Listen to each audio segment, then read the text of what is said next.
تو کبھی کبھار گھنٹی کی آواز آتی ہے. غرض یہ کہ اس چیز کو خود نبی صلی اللہ علیہ وسلم اکیلے محسوس کرتے، کوئی اور محسوس نہیں کرتا. تو لازمات وحی کا اترنا اللہ کی جانب سے اور فرشتہ لے کر کے اترنا کتنا ہمارے لیے ہم سمجھ سکتے ہیں. یعنی وہ چیز آسان ہے اللہ رب العالمین، لیکن اللہ تعالیٰ نے جس نظام سے، جس طور پر آپ کے اوپر وحی کو اتارتا، اس سے کہیں نہ کہیں آپ کے اندر کیفیت میں تبدیلی پیدا ہوتی ہے. تو اس لیے نبی صلی اللہ علیہ وسلم ذہنی طور پر اور فکری طور پر دونوں اعتبار بھی آپ تیار تھے.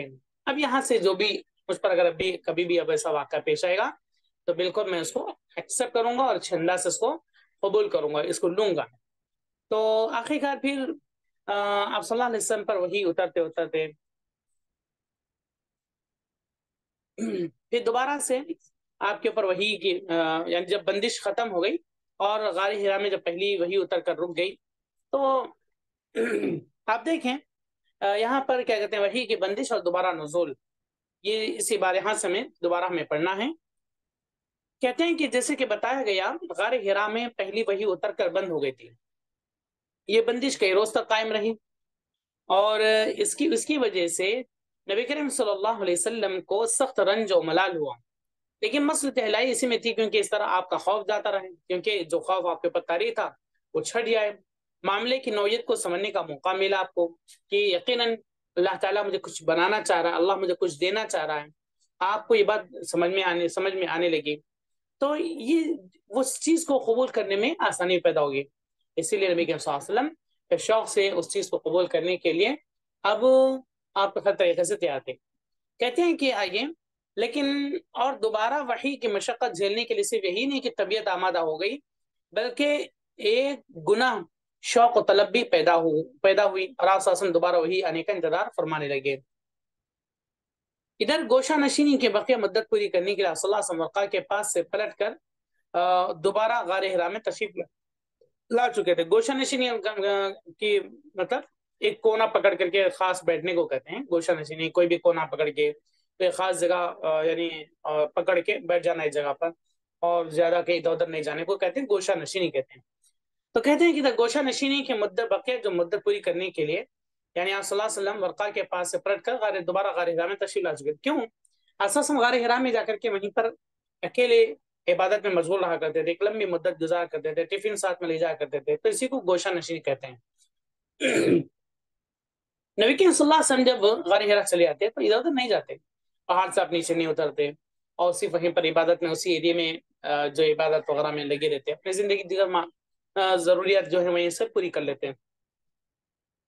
چنانچہ بھی کہتے ہیں کہ دوبارہ غار حرا نبی صلی اللہ علیہ وسلم تشریف لا چکے. پھر جب ماہ رمضان ختم ہو گیا اور آپ کی مدت اعتکاف پوری ہو گئی تو حسب عادت پہلی شوال کی صبح حرا سے اتر کر مکہ روانہ ہو گئے. آپ کی مدت اعتکاف پوری ہو گئی. تو دیکھیے اعتکاف کا تصور قدیم زمانے میں رہا ہے، حتیٰ کہ مشرکین بھی اعتکاف کیا کرتے تھے. اور اعتکاف کے لیے آپ کو یہ بات ذہن میں رکھنی چاہیے کہ اعتکاف کے مسائل میں سے ایک بنیادی بات ہے، ایک دو باتیں بتاتا ہوں کیونکہ اپنا موضوع نہیں ہے، لیکن بات جب اعتکاف ہی نکلی دو تین بنیادی باتیں. پہلی بات یہ ہے اعتکاف کرنے کے لیے رمضان کا ہونا ضروری نہیں ہے، اور اعتکاف رمضان کے ساتھ خاص نہیں ہے، اور اعتکاف کسی بھی دن میں کیا جا سکتا ہے اور کتنی بھی دیر کے لیے کیا جا سکتا ہے. اعتکاف کسی بھی دن میں اور کتنی بھی مدت کے لیے کیا جا سکتا ہے. اور ایک اہم بات، اعتکاف قدیم زمانے میں مشرکین بھی کیا کرتے تھے، لیکن وہ لوگ ان کے بتوں کے نام پہ کیا کرتے تھے وغیرہ وغیرہ. تو اللہ کے رسول کریم صلی اللہ علیہ وسلم اعتکاف آپ غار حرا میں کیا کرتے تھے.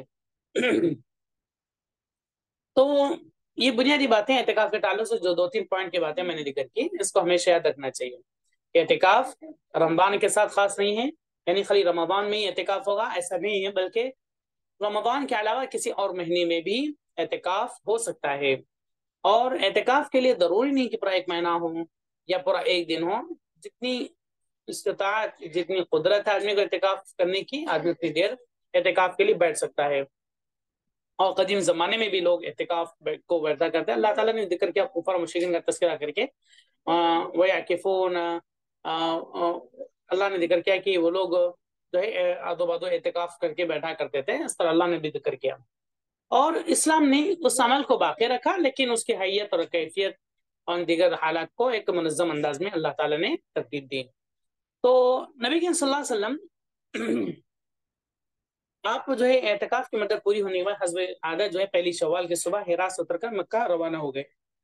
نبی کریم صلی اللہ علیہ وسلم کا ارشاد ہے کہ فلما استبطنت الوادي نوديت فنظرت عن يميني فلم أرى شيئا ونظرت عن شمالي فلم أرى شيئا ونظرت أمامي فلم أرى شيئا ونظرت خلفي فلم أرى شيئا فرفعت رأسي فرأيت شيئا۔ یہ طویل عبارت ہے، اس کا ترجمہ ہم دیکھتے ہیں کہ میں پہاڑ سے اتر کر میدان میں پہنچا تو مجھے پکارا گیا۔ آپ جب غار ہرا سے آپ اترے، کیونکہ غار ہرا بہت اونچائی پر ہے، اور پہاڑ جو جس پہاڑ پر ہے کافی بہت بلند ہے، کافی بڑا ہے، اور آج کے اس دور میں بھی اگر اس پہاڑ پر اگر آپ چڑھنا چاہیں تو تقریباً آپ کو 1.5 سے 2 گھنٹہ لگ جائیں گے۔ 1.5 سے 2 گھنٹہ آپ کو پہاڑ پر صرف چڑھنے میں لگیں گے۔ اب یہ تقریباً ہم چڑھے تھے غار ہرا پہاڑ پر تقریباً 2014 میں ایسا کچھ چڑھا تھا میں، تو اس وقت کی میں بات بتا رہا ہوں۔ جبکہ اب آج تو سنا ہوں کہ کافی اس میں ماشاءاللہ چڑھنے کے لیے بہت بہترین انتظامات ہوئے ہیں، سیڑھیاں اور اچھے انداز میں بنا دی گئی تاکہ چڑھنے والوں کو آسانی ہو۔ اسی طریقے سے کیا کہتے ہیں روپ وے بھی ہے جس کے ذریعے سے آپ اوپر جا سکتے ہیں، وہ الیکٹرک جو ہوائی گاڑی جو ہے اس کے ذریعے سے۔ تو کافی اونچائی پر ہے، تو ہم جب چڑھے تھے صرف سیڑھیاں برائے نام سیڑھیاں تھیں، بالکل منظم اور بہتر انداز میں نہیں تھیں، اور چڑھنا آسان نہیں تھا۔ 2 بار ہم تو خود ہمت ہار گئے تھے بھائی اتنی بلند، تو لیکن جب ہم نے چڑھنے کا ارادہ کیا، آخر دیکھتے ہیں نبی صلی اللہ علیہ وسلم کیسا چڑھے، جبکہ اس زمانے میں تو نہ کوئی جو ہے کیا کہتے ہیں سیڑھی تھی سے انداز میں کچھ نہیں، بس پہاڑوں کا جو طریقہ جو ہوتا ہے تھوڑا جو گیپنگ وغیرہ جو اسی میں پیر رکھ کر کے کتنی مشقت سے چڑھے ہوں گے، کتنی تکلیف سے چڑھے ہوئے نبی صلی اللہ علیہ وسلم اندازہ کر سکتے ہیں۔ تو بہرحال میں پہاڑ سے، کہتے ہیں نبی صلی اللہ علیہ وسلم نے فرمایا میں پہاڑ سے اتر کر میدان میں جب پہنچا تو مجھے پکارا گیا، مجھے آواز آئی ایک، میں نے دائیں دیکھا تو وہاں کچھ دکھائی نہ دیا، بائیں دیکھا تو وہاں بھی کچھ دکھائی نہیں دیا، پھر آگے دیکھا تو وہاں بھی کچھ نظر نہیں آیا، پھر پیچھے دیکھا تو وہاں بھی کچھ نظر نہیں آیا۔ اس کے بعد میں نے سر اوپر اٹھایا تو کیا دیکھتا ہوں کہ جو فرشتہ حرا میں میرے پاس آیا تھا وہی آسمان اور زمین کے درمیان کرسی پر بیٹھا ہوا ہے، وہی فرشتہ آسمان اور زمین کے درمیان کرسی پر بیٹھا ہوا ہے، یعنی کہ آسمان اور زمین کے درمیان جو فاصلہ ہے زمین کے، اس درمیان کرسی ڈال کر کے فرشتہ بیٹھا ہوا ہے۔ یہ دیکھ کر میرا پورا وجود اس کے رعب سے بھر گیا، کیونکہ یہ اصلی حالت کی بات ہوئی۔ میرا وجود جو ہے پورا وجود جو ہے کیا کہتے ہیں رعب سے بھر گیا، یعنی تھوڑا ہیبت سے بھر گیا، یہاں تک کہ میں زمین کی طرف جا